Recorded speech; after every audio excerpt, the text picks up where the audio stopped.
Okay, so here's a Jimmy joke. Of course, I'm just calling the guy Jimmy. Jimmy was house sitting for his friend. Little Jimmy was house sitting for his friend, whose parents were out of town. No, let me start over. Little Jimmy was house sitting for a family who had gone out of town. It was his friend's family.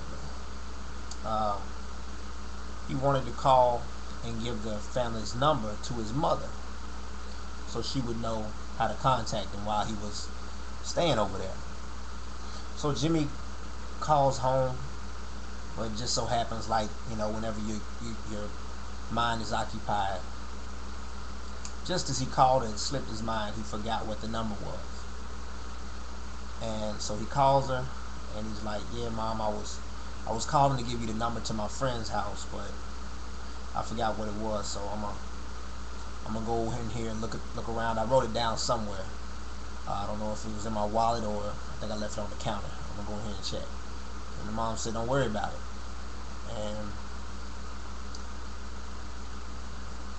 she said, "Don't worry about it because I already got it." And so you can tell me, how did the mother get? That's a riddle. How did the mother get the friend's phone number? Now, um, if somebody's gonna get the answer to that joke right, and I guess I'm talking about how jokes and riddles are moving with the times, and I think that also everything else is moving with the times. Like, you got, anybody ever seen y'all know Lil Daryl, Ricky Smiley, Ricky Smiley's video "We Miss Robert," and "We Miss Robert" is about, this is explosive mind fitness. Now we wanna keep our minds right. You know, we don't want to get caught in craziness. You know what I'm saying? So in this "We Miss Robert" video, they explore this drive-through, the idea of drive-through funeral homes, which they do have.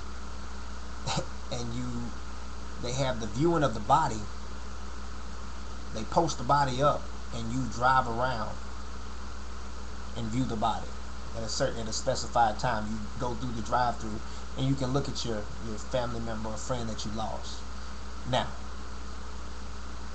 that's a little too crazy. I mean, I remember back in the day, you had to go to the funeral home, get out, go inside. You could lay up on the casket and touch the body, and it express how it looks so natural, and he looks like he's sleeping, and they even put a smile on his face, and I don't remember this suit, that's a nice suit, this was his favorite suit. You talk about different things, and or the fact that why they finally cut his fingernails or whatever, something like that. Now it's gone a little bit further. I think Chucky Lowe asked the question, why do dead people have MySpace pages? I'm waiting, people are going to start making MySpaces for the people when they die. And I think the reason being is, like, you've seen the new movies where they've got cell phones. The movie The Ring. The Ring. Ghosts are using the TV and using the phone. I remember Poltergeist, where they just used the TV, and they would suck you into the TV. They would move your whole house around. They use the TV as their portal in between the worlds, the dimensions.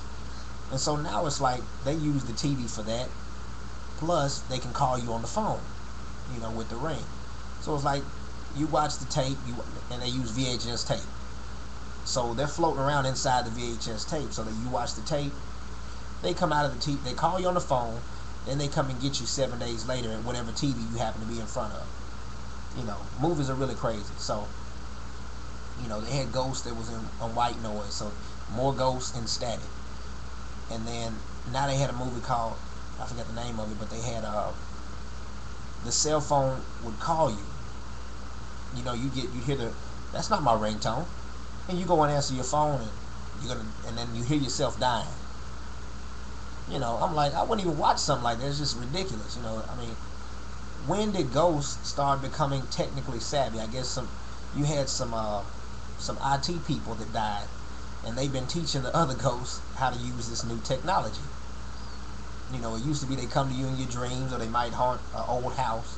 Now they're haunting your cell phone and your, you know, I don't want to bring this into the world if it's real. You know, I mean, if we can manifest that, I don't want to manifest nothing like that.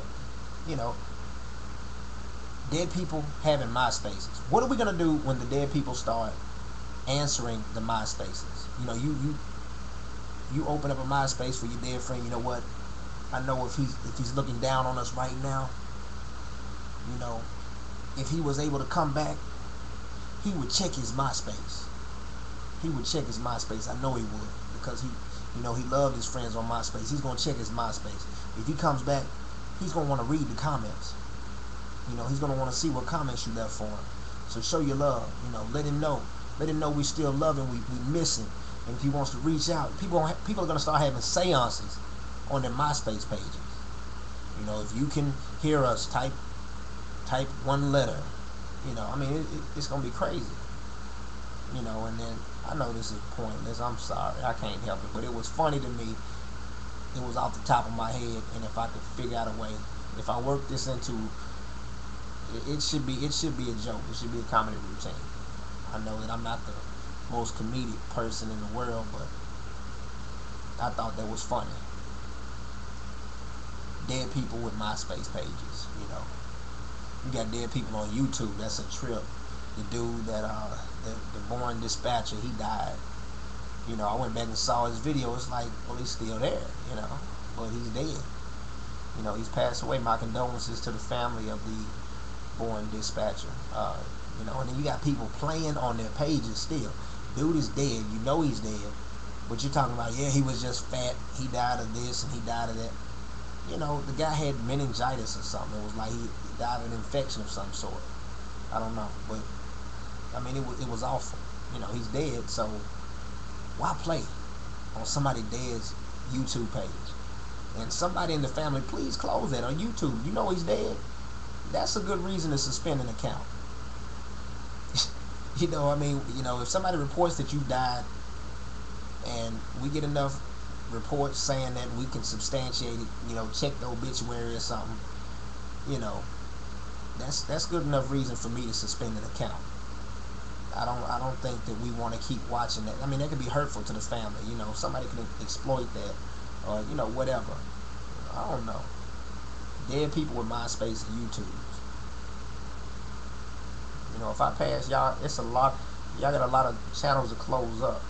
You know, so call YouTube and tell them if I pass away, I'm gonna have to you have to put that in your will. You know, close my MySpace page out. You know, delete my account. You know, you're gonna have to put that on there, because people are gonna, you know, you have to put that in your will if you don't want people just using it. You know, that's just silly. You know, or you want it up there, yeah, keep my MySpace page going. You know, if I come back, I'm gonna contact you through my MySpace. I'm gonna leave you a comment. You know, I'm gonna spam y'all. It's gonna be like, boo, boo. I know that wasn't funny, but still, it's funny to me.